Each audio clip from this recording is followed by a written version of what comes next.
Howdy y'all, this is Ezekiel. And Hannah. And Tommy. Coming to you live from Harker Heights, Texas.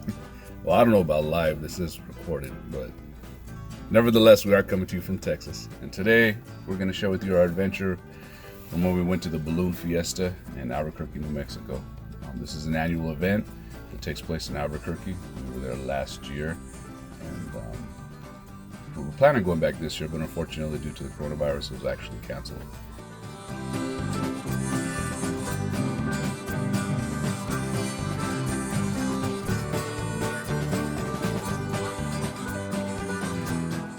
So here we go.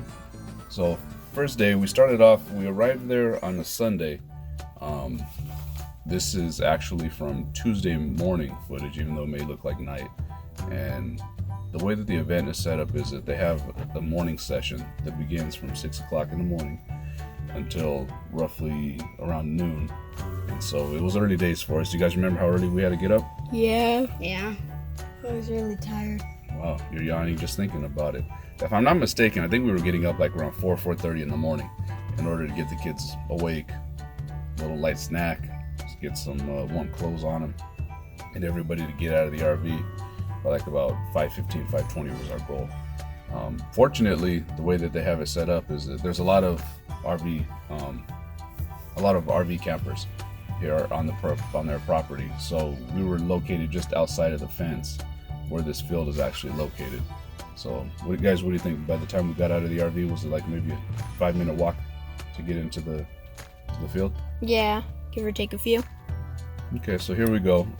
Unfortunately, this morning in particular, usually they start off with what's called the morning glow, and what they do is they have a set of like about anywhere from 6 to 10 balloons. They don't go in the air, but they just basically have their lanterns turning on and turning off, kind of doing like a firework type event where you can just see the lighting of the different balloons. After that, Zeke, what do we have next after morning glow? The Dawn Patrol. And what's the purpose of Dawn Patrol? And so they have a few balloons go up, and to test the wind, because if it's too windy, they have to cancel it. That's correct, and that did happen. I want to say one day that we were there. I don't recall if it was in the morning or in the evening session, but it was too windy, so the balloons weren't able to be flown on that particular night. So here we have some more balloons. These ones are actually after the Dawn Patrol has already completed, and this will be your next set that have been setting up and getting ready to be released into the air. You see a lot of activity with trucks and people, and it's just, you talk about organized chaos, that's exactly what this is, in order to get everybody up and out. And it's also worth mentioning that there's another field located northwest of where this particular field's at, and they have balloons that are being set up over there. And so as we get further into the video, you'll see where we have the balloons here that we're looking at fly, and they go land at the other field, and then the balloons from the other field will come and fly, and they land over where we're currently at. So guys, why don't you tell us what's happening now? So right now they're filling up a penguin hot air balloon, and they're trying to get it filled with air. And then in a little while they'll put some fire and try to get it going up. Very cool. Do you guys remember that fan? Was it a powerful fan or was it a weak fan? Oh yeah, it was really windy. Yeah, I remember because it was cold in the morning, and the fan, we didn't want to go next to it because it got just even colder. And as far as the balloons, how would you describe them as far as their size? Big. Huge. Huge. And unfortunately, it's not in the video footage here, but we were actually able to help set up, was it the Wells Fargo wagon? There was one balloon that the kids were able to get their hands on and pull, and it's massive. I mean, you talk about a large area, and that's why they have everything so coordinated, because literally you'll have a truck or a van pull up with the basket, the balloon, everything's in tow. They lay it out, spread it out on the grass, fill it up with the fan as you're seeing here, get the flame going to get the heat inside of there, and then all of a sudden the balloon is off, truck or van leaves, and then another vehicle will come in its place and do the same process all over again in order to make sure you get everybody up in the air. Another sign of this is the zebra that you just saw walk in the referee's costume. They do a lot of the coordinating between the launches. So they'll come and speak with the pilot, see how much time they need before they're out of this field, and then they'll go and relay that information back, so then they can get somebody else come in and get ready to launch as well. I remember when they were putting the heat in, we would put our hands up because it was so warm. There was like a huge flame. That was like a giant heat lamp, huh? Yep, even better.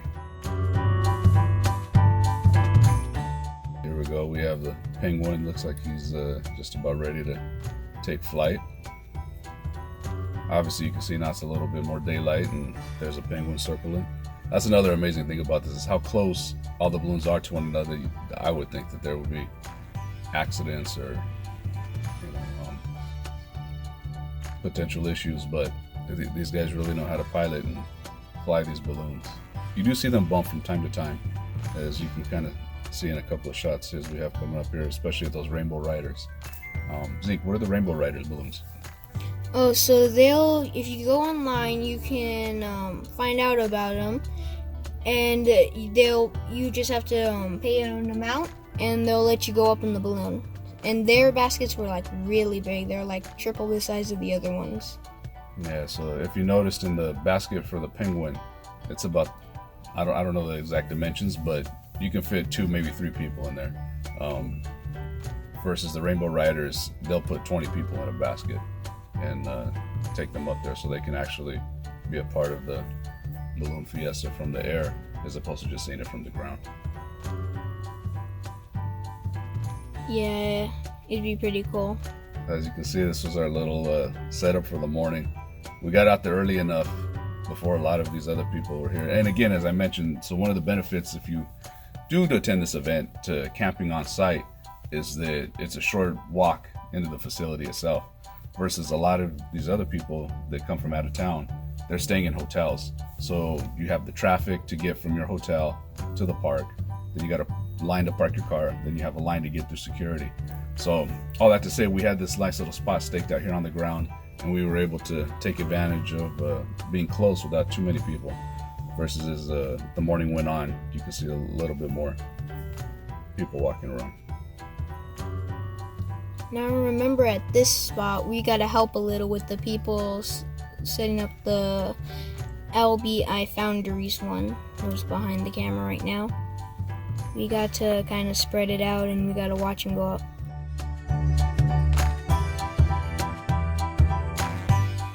There they are. The blue and yellow balloon? Mm-hmm. Very cool. Another pro tip for this particular event is that if you're able to attend during the week, it's not as crowded as it is on the weekend.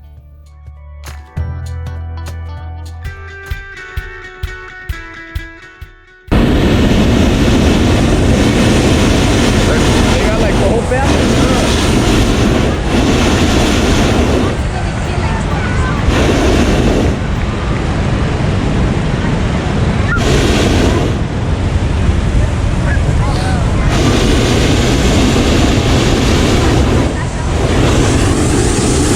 It's big, huh?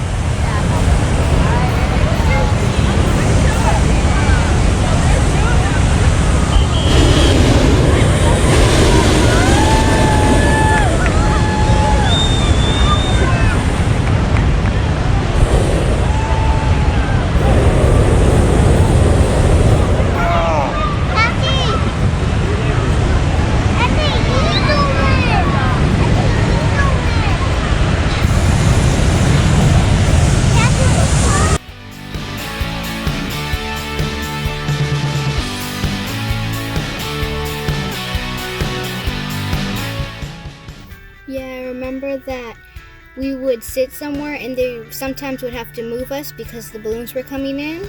So we'd have to pick up all our stuff and take it somewhere else to sit down. And how was it being moved? Was it easy or hard to relocate? Hard, because then you have to grab all the kids, grab your diaper bag, grab all your snacks and stuff, and then go take it wherever they tell you to. But you still made the most fun out of it, right? Mm-hmm. It was really cool and fun to experience. Here we go. You can see those balloons as they're going off in the distance. They're actually heading to that other field that I had mentioned previously. And again, they just continue hundreds and hundreds of balloons inflating and leaving, and then others arriving.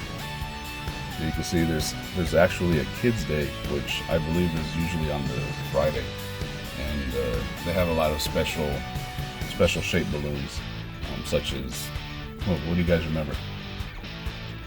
There was one that was Yoda. That's right. They have Star Wars. They had Yoda, Darth Vader. I don't know if you saw earlier. There was one of Jesus. There was a Jesus hot air balloon. And they also had a sun and the Wells Fargo wagon that you're talking about, Dad. Correct. Yeah, they had a lot of fun balloons.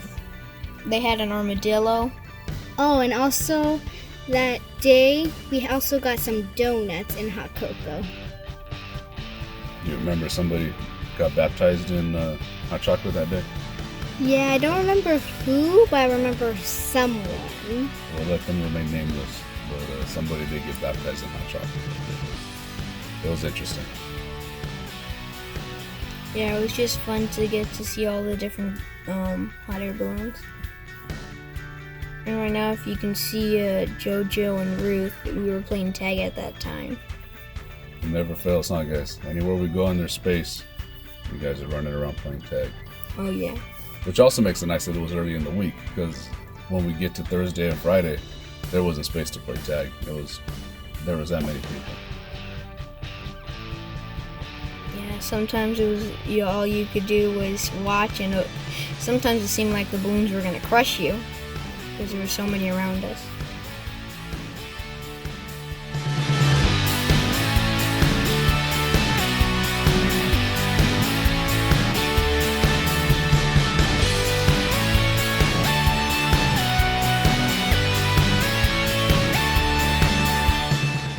Here you can see these balloons are actually arriving from the other field, and they're landing here on the field where we're located. Yeah, and now we're leaving after a whole fun day of watching balloons. Well, hope you liked the video. Subscribe.